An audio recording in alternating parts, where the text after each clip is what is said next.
Welcome everybody to Extreme Off-Road Silly Builds, and today we're dealing with a 1984 Opel Manta 400. Now this has a 660 horsepower, 502 pounds-feet of torque, 2.5 litre turbocharged inline 4 engine, and the car weighs 2,219 pounds.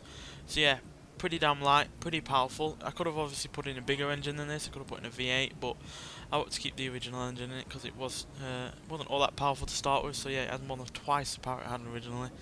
And yeah, it kind of suits the car more as far as I'm concerned. And yeah, as a result, it still has rear wheel drive as well, and it can do 0 to 60 in 4.615 seconds, 0 to 100 in 10.161 seconds, and going to a top speed of 198 mile an hour.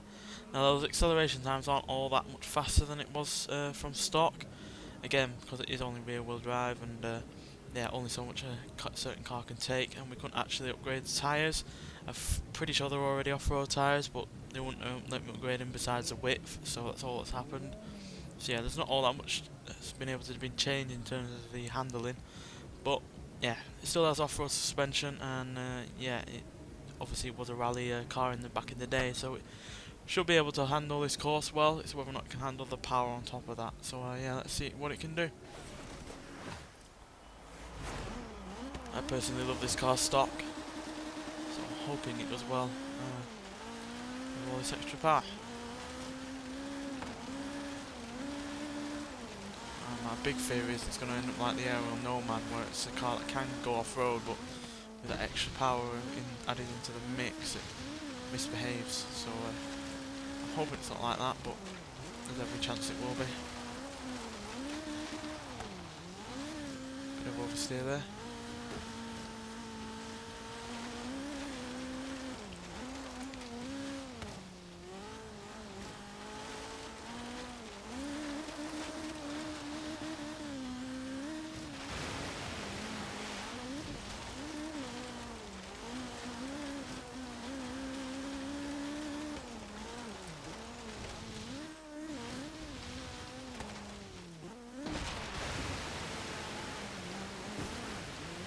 Easy. So yeah, it's not able to go all that fast through the water, as you can see. And again, a lot of cars that are this kind of ride height have struggled with that, so it's no surprise.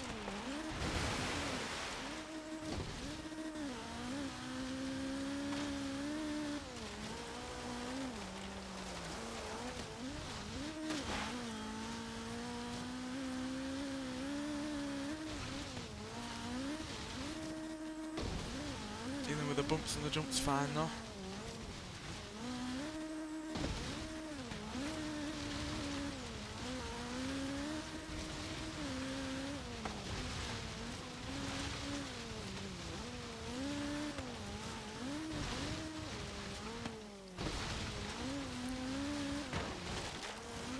Large water sections coming up now, so this might well be the downfall of the car.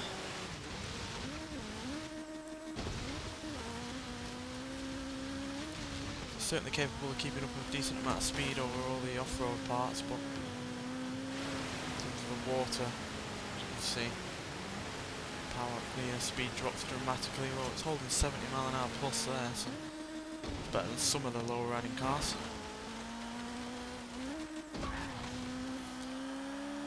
And there we go. 2 minutes 25.646. Now that is just quicker than the Ford Super Deluxe station wagon, which is a surprise because yeah, that's the oldest car that we've had, and it's certainly not a car that was ever meant to do the kind of things that we put it through. And it's a couple of seconds off the Polaris RZR, and way off the likes of the AMD Transport, the Warthog, and the Lamborghini Aventador, and Jeep CJ5, and yeah, 20 seconds plus off the Lamborghini LM002, which is kind of puts in perspective how quick that car was. But it's still quicker than the likes of the Ford Super Deluxe, like I said, and the Ariel Nomad and the Meyers Manx, and way quicker than the Isetta and the Supervan. So yeah, fairly decent. I have to say I prefer it stock, but it does the job pretty well on with all that extra power.